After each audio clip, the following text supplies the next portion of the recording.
E a paz de nosso Senhor Jesus Cristo.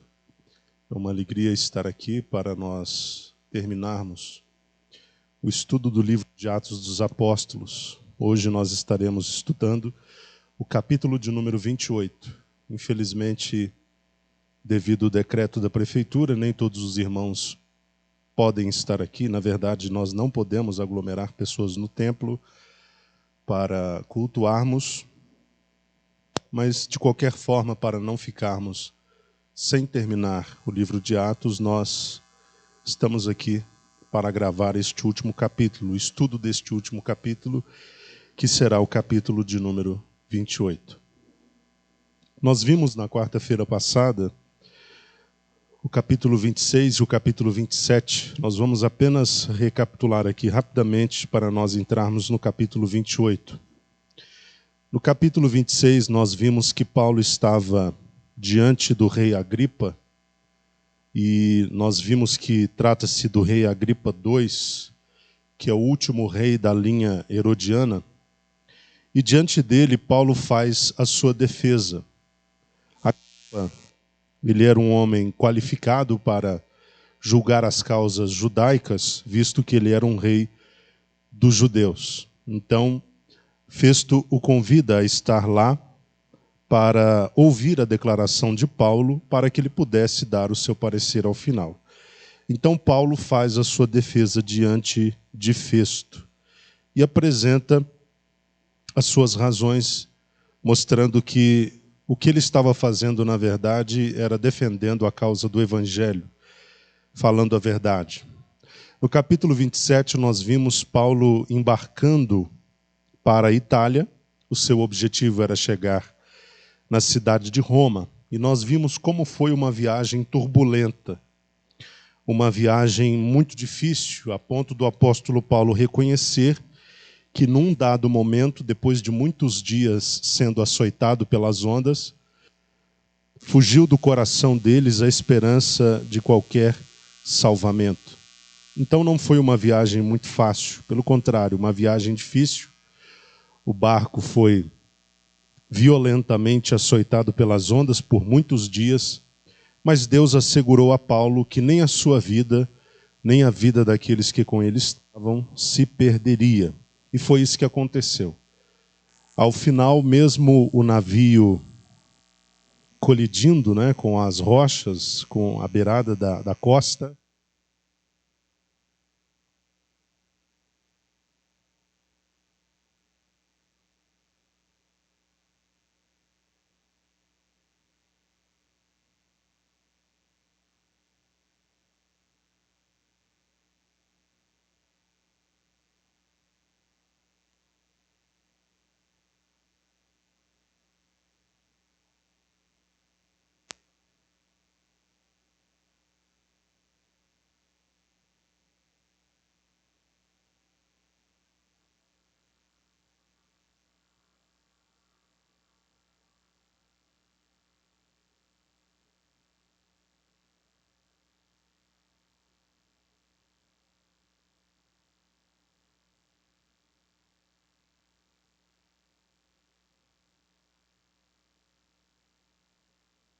uma fogueira e receberam bem a todos nós, pois estava chovendo e fazia bastante frio. Isso é muito interessante, porque quando Paulo e as outras 275 pessoas aportam naquele lugar, eles o fizeram num período de muito frio, era inverno naquele tempo. Então, os habitantes da ilha de Malta demonstraram uma grande cordialidade. Eles foram muito hospitaleiros e receptivos com aqueles tripulantes, com aquelas 276 pessoas. Acenderam uma fogueira e receberam a todos de forma aconchegante. O texto diz que eles estavam com frio, porque estava chovendo, estava fazendo frio. Eles tinham acabado de chegar de um naufrágio, ou melhor, de vir de um naufrágio. Então era importante esse acolhimento. Então os habitantes da ilha de Malta os acolheram com grande carinho e apreço. O versículo 3 prossegue dizendo: enquanto Paulo juntava um feixe de gravetos e os lançava ao fogo, uma víbora, espantada com o calor, agarrou-se à sua mão. Versículo 4. Assim que os habitantes da ilha viram aquela cobra presa na mão de Paulo, comentaram uns com os outros: com toda certeza esse homem é um assassino. Pois, tendo sido salvo do mar revolto, a justiça não lhe permitiu continuar vivendo. Olha que coisa impressionante. Depois de atravessar um período tão difícil de navegação, e depois de ter quase morrido durante essa viagem, essa travessia, agora Paulo se vê diante de uma outra situação complicada. Ele apanha algumas lenhas, acende um fogo, e de repente uma víbora espantada agarra-se à sua mão e o pica. Então, é natural que as pessoas dissessem: esse homem ele está destinado à morte. Ele escapou de um primeiro momento, que foi o do naufrágio, onde ele não morreu, mas num segundo momento, o destino, ou os deuses, na visão deles, né, na visão daqueles habitantes de Malta, preparou uma outra situação para que ele não escapasse.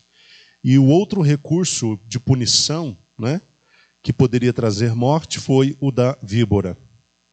Então, é isso que nós temos aqui. Eles estão equacionando a situação desta forma. Este homem é um assassino, ele é um criminoso. Os deuses prepararam uma segunda ocasião para tirar a sua vida. Num primeiro momento, ele não faleceu com o naufrágio, ele conseguiu escapar e sair vivo, mas agora uma outra situação aconteceu para que ele pudesse ser condenado com a morte por causa do seu crime, ou por causa dos seus crimes. E eles dizem aqui, na parte final do versículo 4, que a justiça não lhe permitiu continuar vivendo. Alguns dizem que essa palavra justiça era um nome de uma deusa do panteão grego, uma deusa que se chamava Justiça, e ela era responsável por condenar aqueles que transgrediam alguma lei ou algum princípio legal. Então, por isso eles usam o termo justiça. Então é isso que nós temos até o momento. Eles estão na ilha de Malta, são muito bem recebidos. Num segundo momento, Paulo decide juntar alguns gravetos para lançar ao fogo que estava aceso, e de repente uma víbora lhe pica a mão. E as pessoas, elas raciocinam que ele era um assassino, e o destino ou os deuses criaram um segundo momento para condená-lo à morte, para finalmente levá-lo à morte. Versículo 5. Contudo, Paulo, sacudindo a cobra no fogo, não sofreu mal algum. Ou seja, Paulo não deu a menor importância ao que aconteceu. Ele não reclamou com Deus, dizendo: Senhor, mas acabei de escapar de um naufrágio, o Senhor me permite viver uma situação de picada de cobra, onde eu corro risco de vida. Não, ele não faz isso. Ele simplesmente encara tudo com naturalidade, inclusive a picada da víbora. Ele simplesmente balança, sacode a cobra no fogo e não sofre nenhum tipo de mal. Versículo 6. Eles, porém, acreditavam que Paulo começasse a inchar ou que caísse morto de um momento para outro. Mas, havendo esperado por muito tempo e observado que nada de anormal lhe acontecia, mudaram de opinião e passaram a exclamar que ele era um Deus. Era esperado que com a picada da víbora ele viesse a óbito, ele viesse a falecer, viesse a inchar, né? Os primeiros sintomas seriam estes.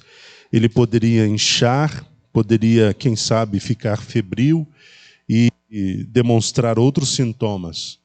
Mas não aconteceu absolutamente nada. Depois de ter sacudido a cobra no fogo, nenhum outro sintoma apareceu e ele continuou normalmente a sua vida, continuou normalmente naquele momento, nada de anormal aconteceu. Então, eles mudaram sua opinião.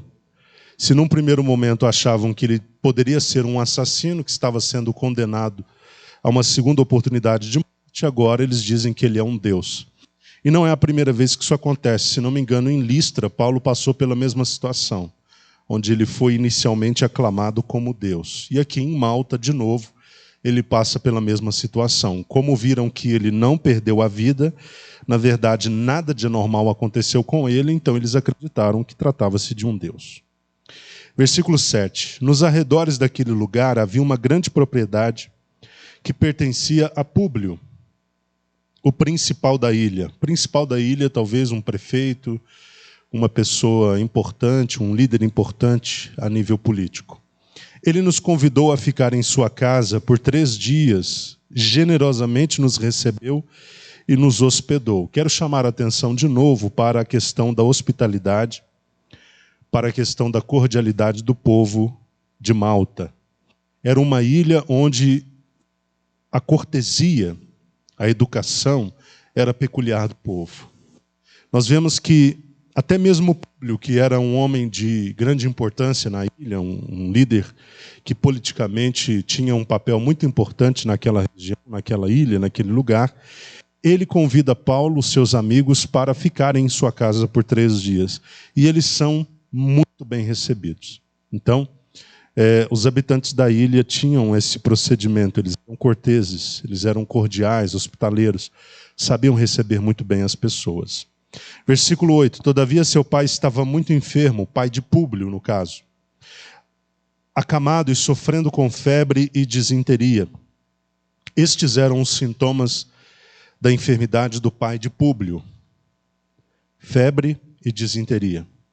Paulo então foi-lhe fazer uma visita e logo depois de orar, impôs-lhe as mãos e o curou. Havendo ocorrido esse fato, os outros doentes da ilha vieram também e saíram curados. Isso é natural.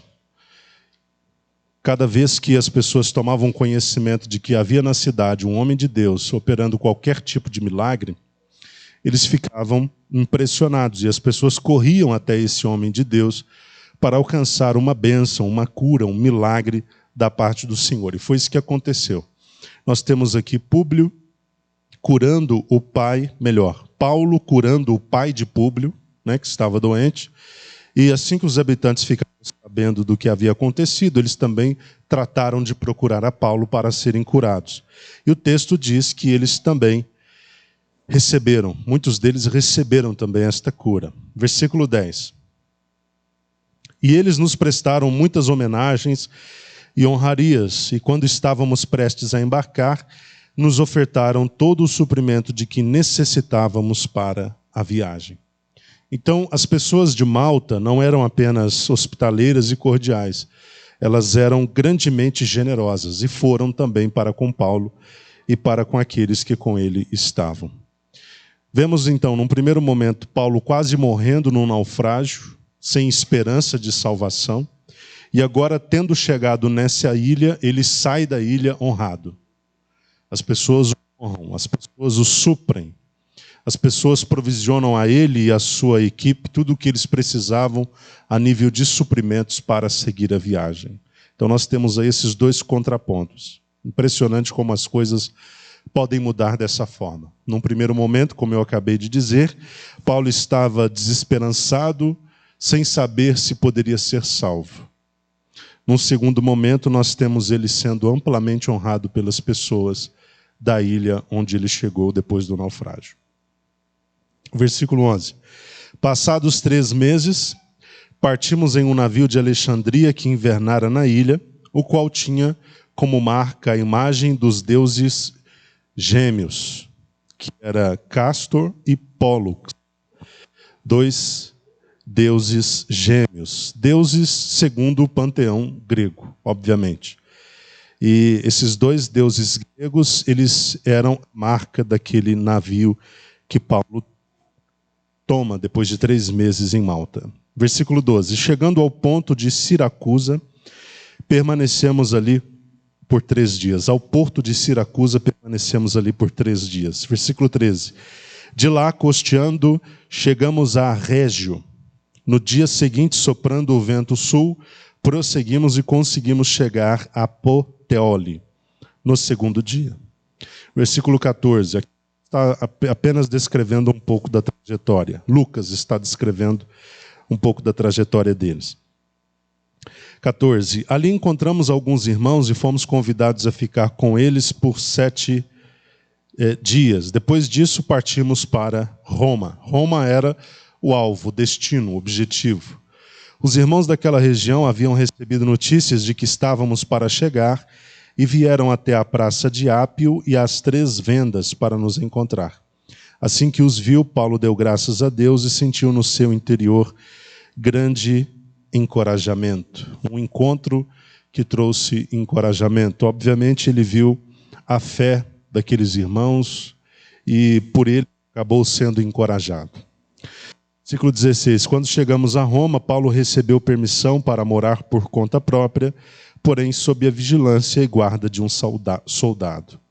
Então, quando Paulo chega em Roma, ao invés de ir para um cárcere de regime fechado, digamos assim, ele vai para uma prisão domiciliar.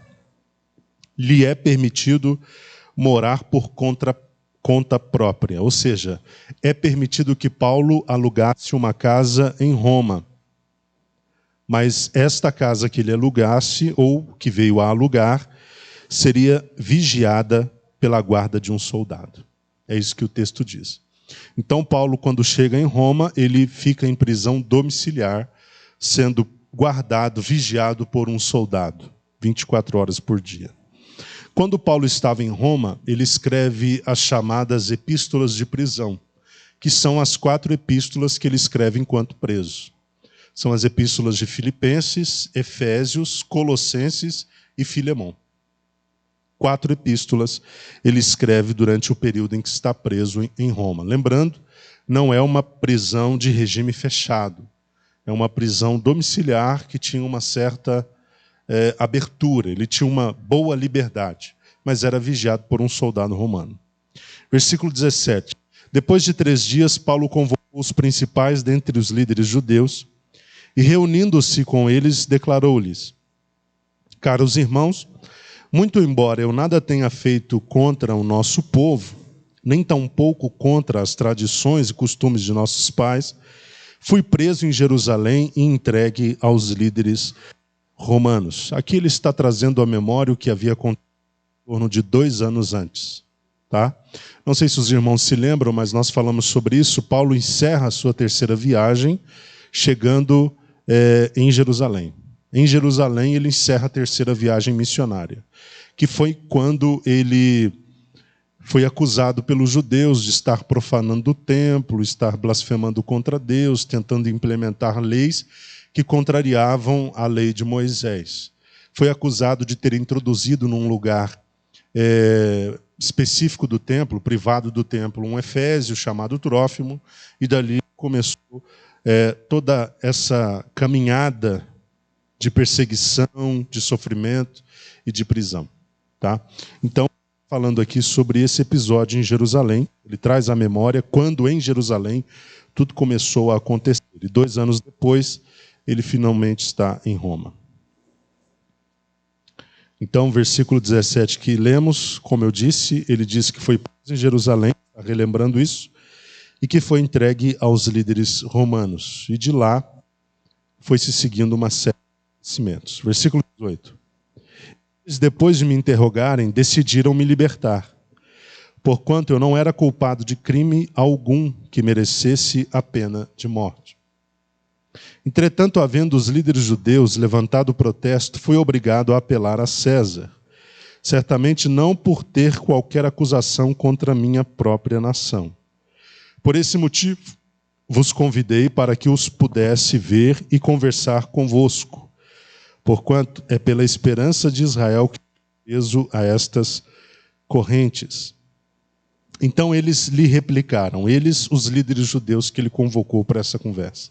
Ora, não recebemos nenhuma carta da Judéia falando a teu respeito, nem ao menos veio até aqui irmão algum que relatasse ou se queixasse de qualquer mal contra ti. Eles estão dizendo que não tomaram conhecimento de todos esses acontecimentos, não tomaram conhecimento desses acontecimentos que sucederam a Paulo. Versículo 22. Ainda assim, gostaríamos de ouvir de ti mesmo o que pensas, pois sabemos que, por todo esse mundo, fala-se contra essa seita. E tendo eles marcado um dia, um grupo ainda maior de interessados foi à reunião com Paulo em sua casa. Então, desde o início da manhã até o final da tarde, Paulo lhes deu todas as explicações e lhes testemunhou vivamente sobre o reino de Deus, buscando convencê-los a respeito de Jesus, embasando seus argumentos na lei de Moisés e nos profetas. Por que ele embasa o seu argumento na lei de Moisés e nos profetas? Porque ele estava se dirigindo a um grupo de judeus. Eram líderes judeus. E mais uma vez ele tenta convencer esses líderes judeus a respeito da verdade do Messias, a verdade do caminho. E como Moisés, em sua lei, e os profetas, todos já anunciavam sobre ele, já prediziam a sua vinda, a sua obra e tudo que se deu através da pessoa de Jesus. 24. Ao final, alguns foram convencidos pelos fatos que demonstrara. Todavia, outros preferiram não crer. Então vejam que o poder da vontade foi utilizado de duas formas. Uma parte das pessoas que o ouviram, dos líderes judeus que o ouviram, foram convencidos pelos fatos que Paulo demonstrara. Todavia, uma outra parte usou o mesmo poder da vontade para simplesmente não crer. Mesmo diante dos argumentos, mesmo diante das demonstrações, mesmo diante das provas, uma parte daquelas pessoas que ouviram Paulo simplesmente decidiram não crer. A verdade foi muito bem apresentada, a verdade foi muito bem exposta, a verdade foi muito bem colocada, o argumento foi muito bem embasado, tanto na lei quanto nos profetas. Mas ainda assim houve quem se recusasse a crer. É como hoje, nós apresentamos o Evangelho, apresentamos a verdade de Deus, as Escrituras, a palavra de Cristo, e por mais que nós utilizemos bons argumentos e até demonstrações de que tudo isso é uma grande verdade, existem aqueles que creem e existem aqueles que respondem não crendo. Porque o ser humano tem da parte de Deus a liberdade de usar a sua vontade nas duas direções. Tanto na direção de acreditar que aquilo que está sendo dito no Evangelho é verdade, como de acreditar que aquilo que está sendo dito no Evangelho não é uma verdade. A Bíblia diz que aqueles que usam o poder da vontade para crer que tudo se trata de uma grande verdade, eles serão salvos. Mas aqueles que usam o poder da vontade para duvidar de que tudo isso seja verdade, eles serão condenados. Porque a fé na verdade do Evangelho, no Cristo que é apresentado na verdade do Evangelho, é princípio fundamental para a salvação. Os judeus, eram da linhagem dos filhos que Deus escolheu, daqueles homens que Deus escolheu. Eles eram pertencentes a Deus, eles eram parte do povo de Deus. Mas agora, tendo Cristo vindo ao mundo, era necessário que eles passassem a crer em Cristo para serem salvos. O fato de serem filhos sanguíneos de Abraão não garantiria o céu para eles. Eles precisavam acreditar em Jesus. Parte dos judeus creram, parte dos judeus não creram. O Evangelho de João diz que Jesus veio para o que era seu, ou eram seus. Ele está falando do povo judeu. Jesus veio para o seu povo, mas o seu povo não o recebeu. Mas aí a grande verdade que nós temos é que a porta foi aberta para outros, mas a todos quanto o receberam, deu-lhes o direito de serem feitos filhos de Deus. Então nós temos sempre um grupo que acredita e um grupo que não acredita. Um grupo que usa o poder da vontade para desenvolver uma fé e uma caminhada com Deus, e o povo que faz, o grupo que faz diferente disso, usa a decisão que tem para escolher não crer. Versículo 25. Então começaram a discordar entre si mesmos e foram embora. O que Paulo apresentou gerou uma certa discórdia entre eles, entre os líderes judeus que estavam frequentando a sua casa. A doutrina de Paulo criava mesmo muitas divergências entre aqueles que a ouviam. Isso era natural. Sempre que Paulo abria a boca para expor a verdade da palavra de Deus, isso gerava algum nível de discórdia. E foi isso que aconteceu aqui na casa de Paulo, lá em Roma. Ao final, alguns foram, 25. Então começaram a discordar entre si mesmos e foram embora.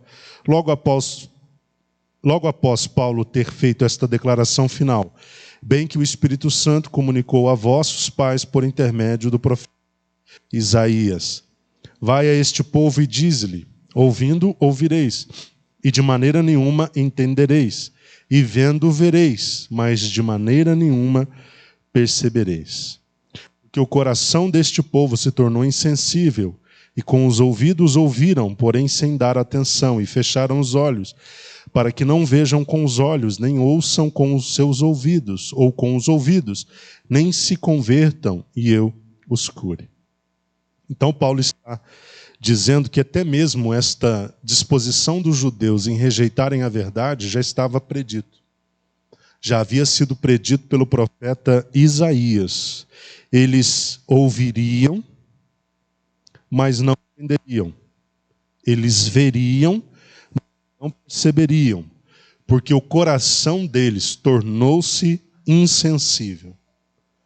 Então vejam que foi uma predisposição do coração que os levou a este lugar de insensibilidade.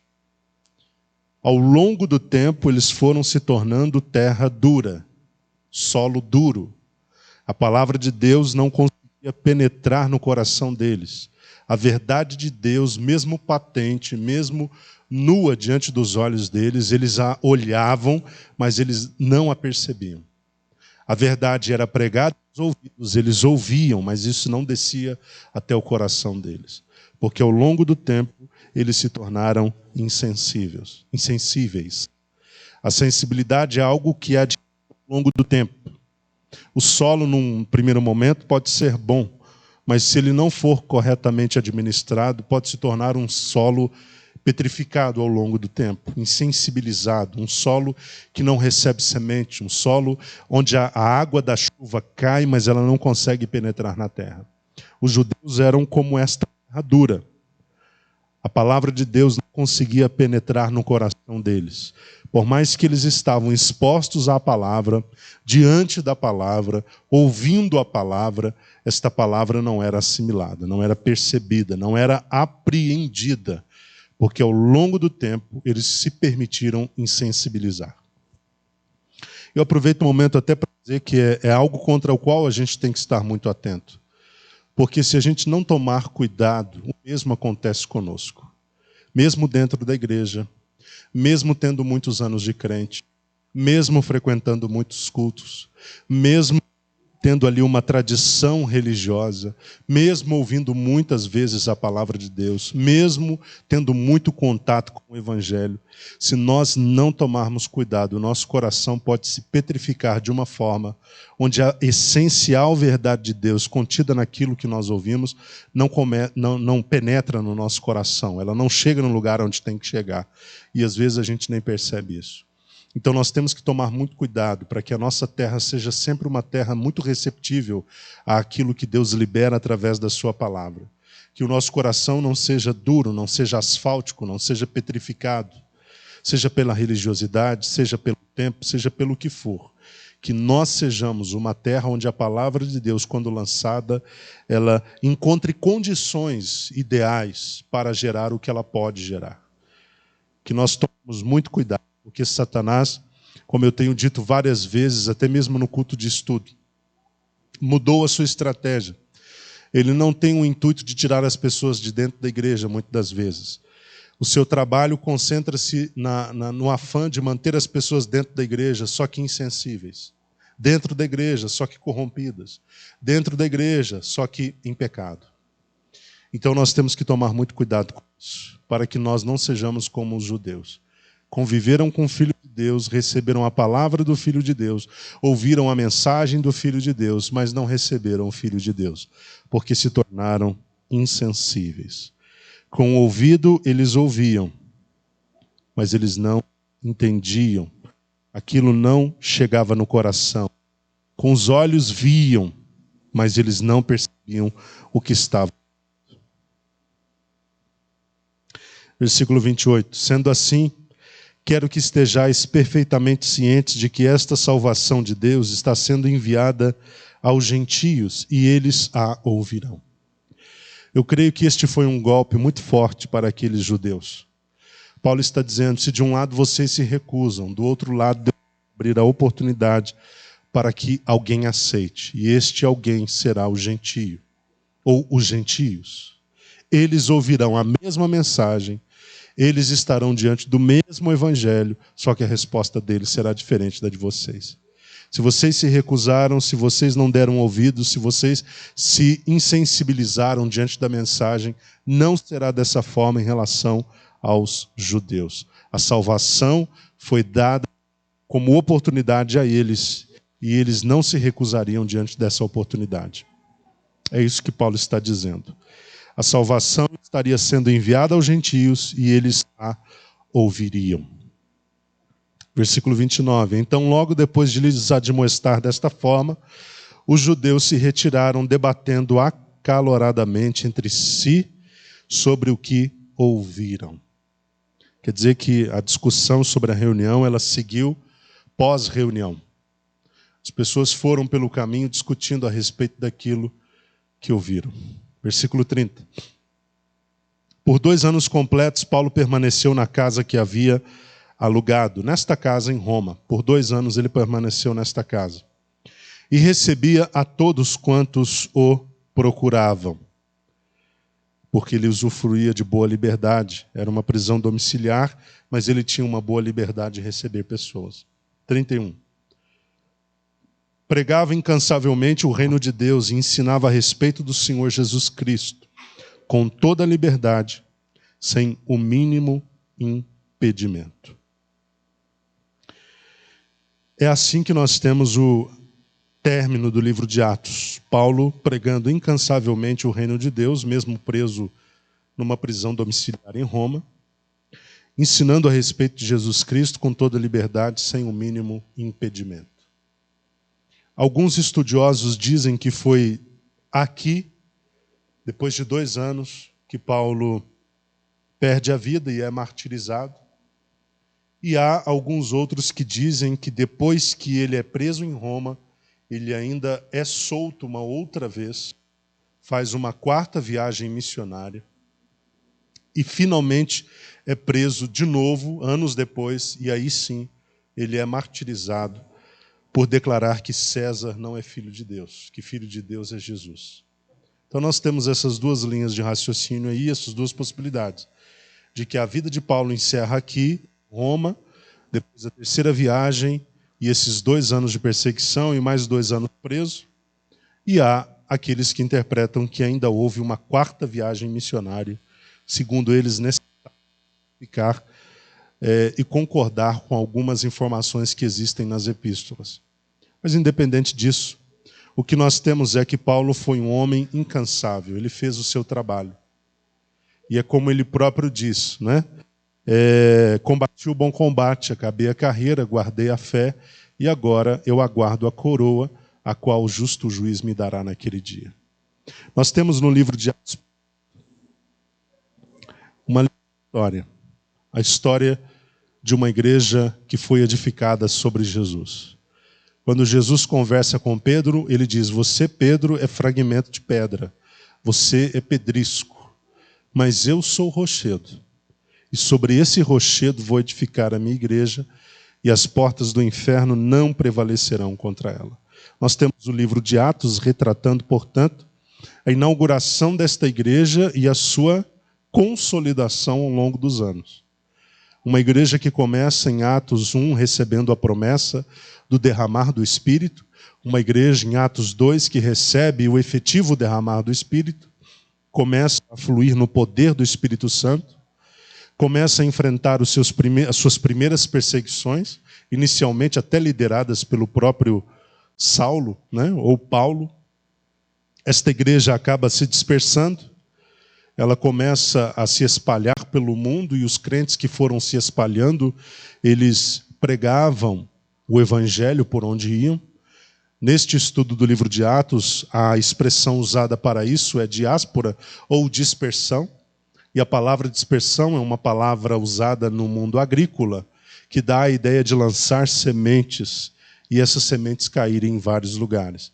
Então, quando a perseguição começa, os crentes se espalham, e por onde eles vão e onde eles caem, eles pregam a palavra de Deus. Nós temos o exemplo de Filipe, que era um dos 7 diáconos. Ele desce a Samaria, prega corajosa e poderosamente o evangelho, muitas pessoas se convertem. Dali ele vai pregando o evangelho para tantos outros lugares, até se estabelecer em Cesareia. Nós temos a conversão do apóstolo Paulo, que inicialmente no livro de Atos é chamado de Saulo. Saulo era o seu nome judeu e Paulo era o seu nome romano. E Paulo tem um encontro poderoso com Jesus enquanto ia para Damasco para perseguir os crentes. Já estava com documentos, já estava com autorização, com a chancela dos líderes judeus. Mas ele se encontra com Jesus ao meio-dia e a luz era mais forte do que a luz do sol ao meio-dia. E a partir daquele dia ele se torna um novo homem e ele passa por um processo de aprendizado, de adaptação. Em torno de 7 anos, ele vai aprendendo sobre o caminho, ele vai se encontrando, se adaptando, até que finalmente Barnabé o chama para auxiliá-lo em Antioquia.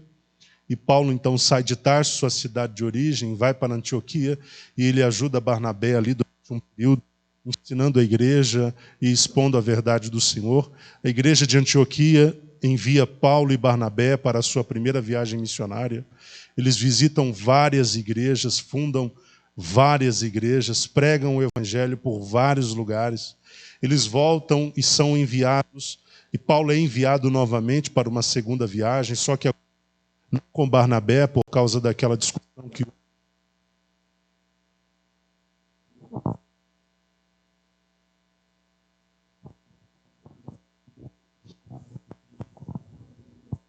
haja agora, mas com Silas, segunda viagem missionária, que foi também uma viagem e finalmente a terceira missão que termina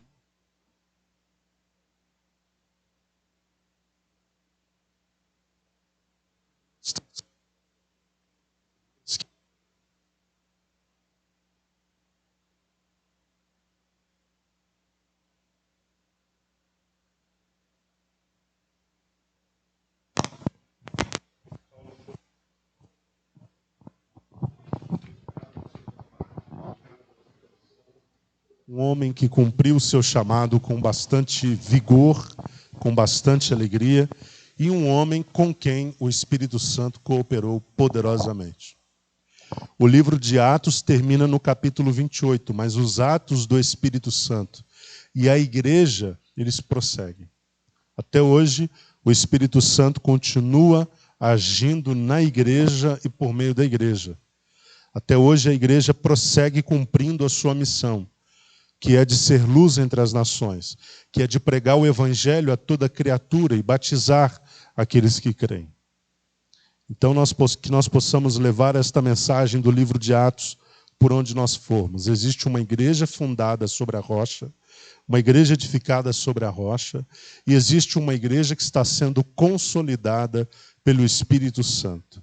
Uma igreja com a qual o Espírito Santo tem estabelecido uma parceria constante, contínua, para alcançar o mundo através do Evangelho. Que nós possamos continuar cumprindo a nossa missão, cumprindo com a nossa responsabilidade. Paulo cumpriu com a sua responsabilidade, mas Paulo não está mais aqui. Os apóstolos cumpriram com sua responsabilidade, mas os apóstolos não estão mais aqui. E Jesus não vai ressuscitar nenhum deles para fazer o nosso trabalho. O nosso trabalho é o nosso trabalho. Nós que somos a geração em vigor, a geração que hoje existe, precisamos cumprir a nossa chamada, o nosso ministério, a nossa responsabilidade. Nós precisamos fazer aquilo para o que nós fomos chamados. Nós não podemos transferir isso para outras pessoas. Não podemos terceirizar esta responsabilidade. O Senhor conta conosco. Nós somos aqueles que hoje o Senhor vai usar para fazer coisas extraordinárias através do nome de Jesus e pelo poder do Espírito Santo. E não apenas isso, seremos aqueles que Deus quer continuar usando para lançar a boa semente da palavra de Deus a todos indistintamente. Sejam aqueles que vão ouvir e que vão acatar com fé, seja em relação àqueles que não farão desta forma. Nós não temos a responsabilidade de responder pela resposta das pessoas. Nós temos a responsabilidade de lançar a semente. Elas serão responsabilizadas pela forma como reagirão à semente da palavra de Deus e como responderão. A nossa missão é simplesmente lançar a semente. Em tempo, fora de tempo. Queiram as pessoas ouvir ou não. Nós temos o braço de Deus a nosso favor, nós temos o agente divino, que é o Espírito Santo, que está em colaboração conosco. Então nós temos que cumprir esta missão. O próximo livro a ser estudado será o livro de Romanos, que é uma carta densa, uma carta poderosa. A teologia de Paulo em Romanos é uma teologia muito forte. Ele fala sobre toda a obra e processo da salvação de forma bem teológica. E será uma bênção em nome de Jesus. Será o próximo passo, o estudo do livro de Romanos. Então, que Deus continue abençoando cada um dos irmãos. Como eu disse no princípio, infelizmente estamos impedidos de estar aqui reunidos como igreja, congregados no mesmo lugar, aglomerados por um decreto da prefeitura. Nós estamos impedidos, mas em breve estaremos aqui novamente. Eu encorajo os irmãos a seguirem firmes com o Senhor Jesus, orando, lendo a sua Bíblia e, de preferência, fazendo isso com a sua família, se possível. Precisando de qualquer coisa, nós estamos à disposição. Eu, o pastor Wilson, os obreiros, todos estão à disposição dos irmãos para ajudá-los no que for necessário. Siga firme com o Senhor, não tenha medo, não se desespere, não entre em pânico. Eu sei que as notícias são estarrecedoras, são preocupantes, mas nós estamos com a nossa esperança em Jesus. Vamos olhar para Ele, porque se a gente olhar em volta, a gente se desespera, perde noites de sono, entra em depressão, adquire síndromes, dentre elas a do pânico. Então vamos olhar para Jesus. Se o Senhor não guarda a cidade, em vão trabalha a sentinela. Nós temos que crer que é o nosso Deus que está guardando todas as coisas. Então temos que olhar para Ele, nos fundamentar nele, porque a sua vontade vai ser feita em todo o tempo e a vontade de Deus é sempre a melhor. É boa, perfeita e agradável. Nós vamos orar nesse momento e já estaremos terminando esta fase de estudos do livro de Atos dos Apóstolos. Senhor, nós queremos celebrar este momento, agradecê-lo por esta oportunidade. Foram vários meses estudando, Senhor, o livro de Atos dos Apóstolos, um livro que mostra como o Senhor colabora com a tua igreja através do teu Espírito, como o Senhor dirige a tua igreja, como o Senhor dirige aqueles que se dispõem a viver para cumprir o seu chamado, o seu propósito.